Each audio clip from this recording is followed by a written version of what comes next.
అందరికీ నమస్కారం. ఈ రోజు నుండి మనం మహాభారతం సిరీస్ని ప్రారంభించబోతున్నాం. ఇది ఒక అద్భుతమైన యాత్ర కదా. మహాభారతం యొక్క విశిష్ట కథలను ఒకటొకటిగా మనం 15 నిమిషాల వీడియోలలో సులభంగా అర్థమయ్యే భాషలో చెప్తాను. మొదటి ఎపిసోడ్లో నేను మహాభారతం ఎలా మొదలైంది, ఎవరు రచించారు, ఈ గొప్ప ఇతిహాసం వెనుకున్న కథ ఏమిటనేది తెలుసుకోబోతున్నాం. మహాభారతం అంటే ఏమిటి? మహాభారతం అంటే 1 కాదు 10 కాదు లక్షల మంది జీవితాలను, నైతికతను, ధర్మాన్ని, అహంకారాన్ని, ప్రేమని, ద్వేషాన్ని కలగలిపిన మహా ఇతిహాసం ఇది. ఇది వేదవ్యాసుడు రచించారు. వేదవ్యాసుడు పరాశర మహర్షి మరియు సత్యవతులకు జన్మించిన మహానుభావుడు. ఆయనే వేదాలను విభజించిన వారు, ఆయనే మహాభారతాన్ని రచించిన వారు కూడా. ఒకసారి దేవతలందరూ వచ్చి వ్యాస మహర్షిని ఇలా అడిగారు: ఓ మహర్షి, భవిష్యత్తు తరాలకు ధర్మాన్ని, జీవిత విలువలను బోధించగలిగిన గ్రంథాన్ని తయారు చేయండి అని చెప్పారు.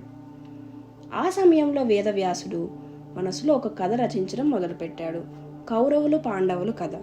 ఇది కేవలం రాజవంశపు కథ కాదు, ఇది మనుషుల గుండెల్లో నడిచే ధర్మాల సంగ్రామం. వేదవ్యాసుడికి ఈ కథ రాయడానికి ఒక రచయిత అవసరమయ్యారు. అప్పుడు వినాయకుడిని పిలిచారు. వినాయకుడు ఒప్పుకున్నాడు, కానీ ఒక షరతుతో: మీరు మధ్యలో ఆపకుండా చెప్పాలి, నేను ఆపకుండా రాస్తాను అని. దానికి వేదవ్యాసుడు చెప్తూ, నీకు అర్థమయ్యేలా మాత్రమే నేను చెప్తాను అని అన్నారు. అలా కథ ప్రారంభమైంది. పూర్వం ఒక గొప్ప మహారాజు ఉండేవారు, శంతను మహారాజు. ఇతను హస్తినాపురాన్ని పాలించేవాడు, ధర్మబద్ధుడు, ప్రజావాత్సలుడు కూడా. ఒకసారి అతను గంగా నదికి దగ్గరగా ఉన్నప్పుడు అతనికి ఒక అపురూపమైన స్త్రీ కనిపిస్తుంది, గంగాదేవి. ఆమె అందాన్ని చూసి వెంటనే ప్రేమలో పడ్డాడు. శంతను ఆమెను పెళ్లి చేసుకోవాలని అడిగారు. అప్పుడు గంగాదేవి ఒప్పుకొని ఒక షరతు పెడుతుంది: నా మాటలకు ఎప్పుడు ఎదురు చెప్పకూడదు, ఏదైనా చేస్తే ప్రశ్నించకూడదు అని. అలా చేస్తే నేను నిన్ను వదిలేస్తాను అని అనింది. శంతను దానికి అంగీకరించారు. తర్వాత ఆమెకు కొంతమంది పిల్లలు పుడతారు, కానీ ప్రతి బిడ్డ పుట్టగానే గంగా నదిలో వాటిని వదిలేస్తుంది. రాజుకు ఇది బాధ కలిగిన గంగా మాటను గౌరవిస్తూ ప్రశ్నించడు. ఎన్నో సంవత్సరాల తర్వాత 8వ బిడ్డ పుడతాడు. అప్పటికి రాజు తట్టుకోలేకపోతున్నాడు. ఆ బిడ్డను నీటిలో కలపకుండా ఆపేస్తాడు. అప్పుడు గంగాదేవి నవ్వుతూ చెప్తుంది: నీవు నా మాటను నిలబెట్టలేకపోయావు కాబట్టి నేను వెళ్తున్నాను, కానీ ఈ బిడ్డ నీకే వదిలి వెళ్తాను. ఇతడు విశ్వామిత్రుని వద్ద విద్యను నేర్చుకుంటాడు. ఇతడే భవిష్యత్తులో భరత వంశానికి కీర్తి తీసుకురావడంతో ముఖ్యమైన పాత్ర పోషిస్తాడు. ఇతడే భీష్ముడు. ఇలా మొదలవుతుంది మహాభారతపు తొలి అధ్యాయం, భీష్ముని జననం. భీష్ముడు ఎవరు, ఎందుకు ప్రసిద్ధి చెందాడు? ఈ బాలుడు అసలు పేరు దేవవ్రతుడు, కానీ భీష్ముడు అని ఎందుకు పిలుస్తారో తెలుసా?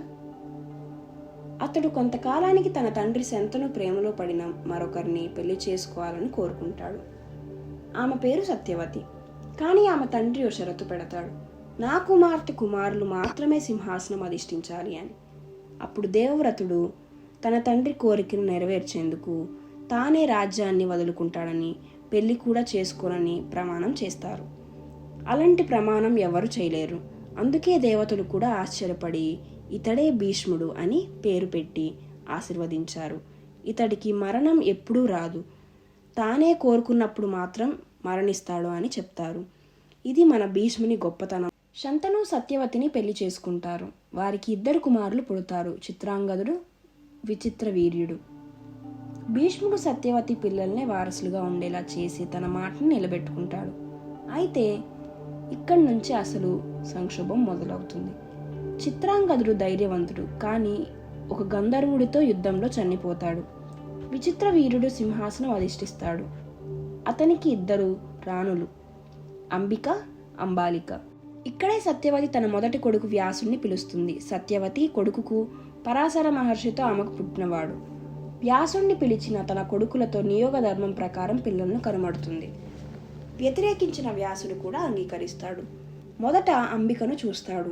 ఆమె భయంతో కళ్ళెత్తి చూడదు. ఫలితంగా ఆమెకు పుట్టిన ధృతరాష్ట్రుడు కూడా అంధుడవుతాడు.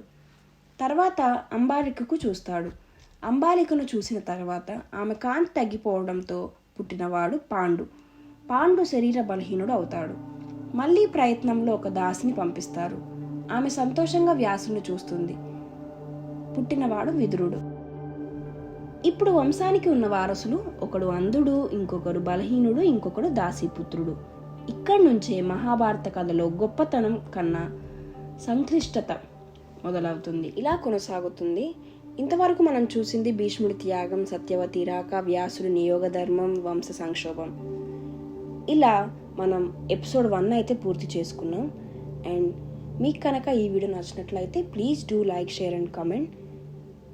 నెక్స్ట్ వచ్చే ఎపిసోడ్ కోసం వెయిట్ చేస్తూ ఉండండి. Thanks for watching. బాయ్.